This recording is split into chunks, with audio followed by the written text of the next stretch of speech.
So, you know what's wild? Acceptance. Acceptance is probably one of the hardest things that we are asked to do. A lot of people in mental health talk about it. And yet, when we actually do it, it's one of the most freeing things that you can do. And here's the thing most people get wrong. They hear acceptance, they think it means waving the white flag like you're just rolling over and saying, guess this is my life now. Cool, fine, whatever. But that's not it at all. Real acceptance is what you practice when something isn't changing on your timeline, but fighting it every single day is draining the life out of you. It is that job that you cannot leave just yet. It is that health issue that will not resolve overnight. It is that frustrating person in your life that you cannot avoid just yet, right? That season that just feels heavy, but you cannot really do anything about it. And here's the truth. Resisting reality does not change it. I'll say that again. Resisting reality does not change reality. It just keeps you and your nervous system in a constant 24/7 fight or flight mode. So, how do you actually practice acceptance without feeling like you're giving up? Let me walk you through what actually works. And real quickly, let me introduce myself. My name is David Osuji, a psychiatric mental health nurse practitioner in the Dallas area. And today we are talking about acceptance. All right. So, number one is to change the story that you're telling yourself. See, acceptance often starts in your head, not in your circumstances. If your internal dialogue, internal monologue is stuck on repeat, this shouldn't be happening to me. This is unfair. Why is this my life? Your body stays in stress mode, even when nothing is actively going wrong in that moment. And here's a clue. Whenever you're using the word should, I will tell you, you're not accepting reality, right? This shouldn't be happening. Who says that it shouldn't be happening? But when you shift the narrative slightly, this isn't what I wanted, but it is temporary. This sucks, but I'm learning something I'll need later. I can handle this even though I don't like it. Completely different narrative. Suddenly, the emotional grip on yourself, on your mind, on your emotions loosens. Think about it like this. Imagine you're stuck in traffic.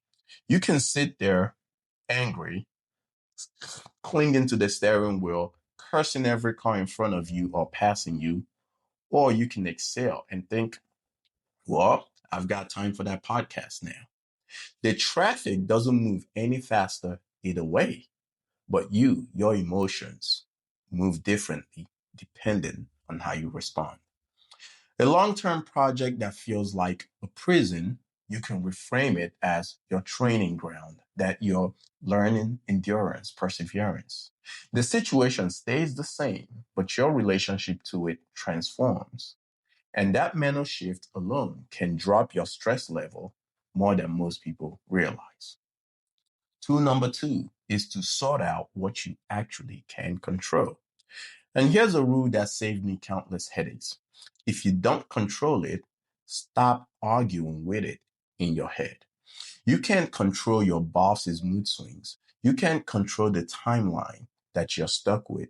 You can't control your family member and how they behave at a family dinner. But you can control how you respond, how much mental real estate you rent out to that situation, how you protect your energy inside that situation. Acceptance isn't about becoming powerless. It's about redirecting your power to where it actually works. When you focus on your sphere of influence, even if it is small, you can stop feeling quite so trapped. Maybe you can't change your manager, but you can control how you interpret their feedback, how you organize your day so that you interact with them at different times, or whether you vent to a friend afterward instead of bottling it up. That shift from I'm stuck to here's what I can do is huge. Practical tip number 3 is to practice mindfulness. Look, mindfulness doesn't require you to cross your legs and your arms on the mountain, on a mountaintop at a sunrise. Sometimes it is just pausing and noticing. Oh, I'm really frustrated right now. Oh, my shoulders are really tense. Or I've replayed this conversation 6 times in my head in the last hour. That tiny bit of awareness, that's the crack where acceptance starts to sneak in. Instead of being consumed by the frustration, you observe it. And that distance, even just a tiny bit, changes everything. Try this. Next time you find yourself being really wound up, take 3 slow breaths and just name what you're feeling. I'm really anxious right now. I'm angry. I'm overwhelmed. No judgment, no fixing, just noticing. It sounds too simple to work, but that's exactly why it does work and why a lot of people underestimate it.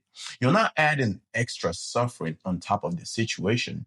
You're just being with what is and observing and noticing what your body is experiencing.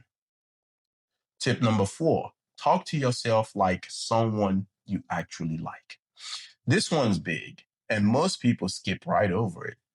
When things go sideways, we get vicious with ourselves. I should be handling this better. Why am I falling apart over this? Everyone else seems to be fine. What's wrong with me? Right? But here's the thing, acceptance grows a lot faster when there's self compassion in the room. You wouldn't talk to a friend like that during the rough patch, would you? You probably say something like, hey, buddy, this situation is genuinely hard.